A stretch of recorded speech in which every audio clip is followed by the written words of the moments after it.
Here on this Monday morning. Hope you all had a wonderful weekend. Jason Hackett and Alicia Lewis with you. Lots to talk about this morning. We're going to get to those headlines in just a minute, but started with a little bit of rain this morning. Very light. Yeah. I was kind of like hoping it was done, John. We got enough. I know. Enough is enough. We're good. Now I'm feeling for like the farmers, and there's so much cleanup that's happening right now on the north side of Waconia and Victoria. I felt terrible. I drove around the lake and saw some, docks upside down. It was a tough day. I feel like Carver County is just getting hammered this year with storms. Like, enough is enough. 61 in St. Cloud, 64 in the Twin Cities. It is a very comfortable start. Rain that falls a lot in the morning hours because these are dying storms from the Dakotas last night. This is going to be out of Minnesota here in seconds. So prepare for that. That means some of you just waking up, you're going to be like, what rain?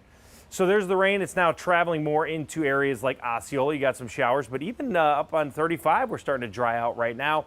For the most part, we will be dry. There's a low that comes through this afternoon. We'll talk about what that's really going to do to us for your Monday. We'll take a look at 4th of July as well in your forecast. Cece? Good morning. Happy Monday. Hope your morning's off to a great start. This is a live look here, not too far from Waconia Highway 5. I know that area saw a lot of action weather-wise this weekend. Things look pretty calm in that area now, though, of course, I know there's going to be a lot of cleanup. Taking a look here at the bigger map, things are still pretty quiet. You will notice that on 494, 35W, and 94 between Highway 280 and 35E, you're not seeing purple anymore, which means closed.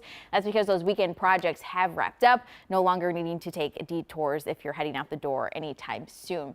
I will talk about other projects, though, that are starting up today. I'll focus on one in Maple Grove. Highway 610 in both directions is shutting down later tonight, so stick around for that if you'll be out and about in that area. Alicia. Got to get the work done before the holiday weekend. Cece, thank you. We'll check back in a bit. We have been following some breaking news, though, on the roads from overnight in Minneapolis. Multiple cars crashed on westbound 94 near the U of M's campus, causing one to burst into flames. You see it here, blocking that right shoulder.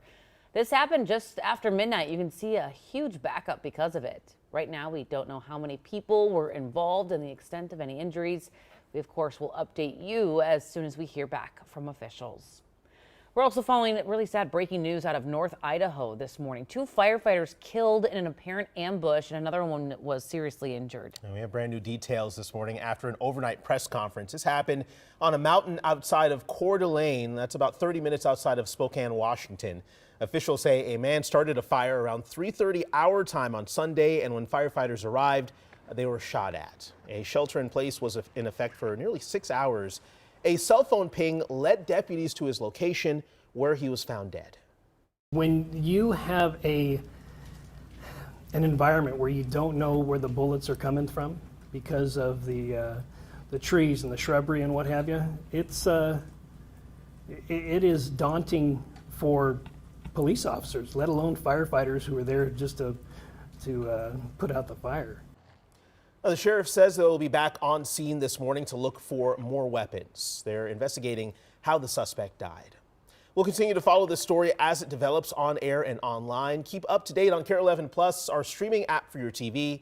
Download and watch for free. Our other big story we're following, day 2 of cleanup is beginning this morning after storms on Saturday night swept across the Twin Cities, leaving behind a ton of damage and knocking out power for about 50,000 homes. Over the past 24 hours, Xcel Energy crews have been really working hard to restore power. Right now, less than 2,000 customers are still in the dark, but they are expected to get their lights back on today. Now, one of the hardest hit places was Waconia. Audrey Russo is live there right now with a closer look at the damage out there. Audrey. Yeah, Jason, you can see cleanup efforts have really started to begin here out on the north side of Lake Waconia. You can see the snap tree now getting sawed neatly into logs, but there's still a lot of cleanup ahead for the folks in this area. John says this was pretty much the direct hit, the direct line of hit for these tornadoes. Take a look over there. You can see that mighty tree felled on that person's property. Those roots pretty much picked up out of the ground like a toothpick out of a club sandwich and just laid on the front lawn of that person's yard. Now, The National Weather Service confirms that 4 tornadoes hit this area Saturday night into the Sunday morning. There were 2 EF1 tornadoes and 2 EF0 tornadoes. And what you're looking at is a look at the 2 strongest ones that came through this area. But really, when we spoke to the neighbors who live in this neighborhood, they really credit the fact that there were no injuries reported in either Hennepin or Carver County, and they really credit the emergency alert system for that. They say that they got that alert on their phones just after midnight Sunday. One neighbor we spoke to said that he ran down to his basement, hunkered down there for about 20 minutes while the storm came through. Take a listen. We all know what it sounds like with a wind coming up against your windows and how you feel that, but usually it comes and goes like with gusts, and this was just sustained. And sustained, it got a little bit stronger and stronger and stronger. So I figured that was time to head down. So 2 EF1 tornadoes and 2 EF0 tornadoes, those are the 2 weakest classifications of tornadoes. But even then, there were gusts of up to 95 miles an hour coming through this area in one of the EF tornadoes. So really, it doesn't take a lot to cause a lot of damage when it comes to these strong winds that come through this area. Again, a lot of cleanup is underway. I actually reached out to Carver County's emergency management to see if they have an exact dollar amount of exactly how much property damage was done. But again, no injuries reported in either Carver or Hennepin County. So that's some good news to report this morning. Jason, Alicia. Very good news, but it's going to be a long day and a long week of cleanup for folks out there. Audrey, thank you very much for giving us a closer look at that damage. We're also tracking the impact of heavy rain. In Buffalo, the city is asking people to limit laundry, dishwashing, and other heavy water chores today because the wastewater collection system is experiencing very high flows. The city of Buffalo says more than 4 inches of rain fell in about an hour. In downtown Buffalo, debris could be seen on the road. However, several businesses told KARE 11 they did not experience any flooding. Just south of downtown, flooding could be seen off of Highway 25, even cutting off some residents from their homes. Stephanie Mers used a kayak to cross her driveway. We've been here for 17 years. This is the highest it's ever been. Yes. We don't want to put any extra weight on the middle in case it crashes, and we don't want to put anybody in danger of that. So we haven't fully assessed what's in the middle. The Sturgis Beach area and fish docks are also closed right now while the city waits for water quality results. Those should be back sometime this week. 6:07 is the time here on your Monday. Let's give you a live look from our nation's capital this morning, where senators are bracing themselves for a marathon voting session in about 2 hours on President Trump's big, beautiful bill. They've been working through the weekend to meet a self-imposed deadline for July 4th. Our Michelle Beck is joining us now from the live desk with what we can expect from today's so-called Vote-A-Rama, Michelle. Well, hey, good morning. If you ask President Trump, his bill is moving along nicely, his words in the last few hours.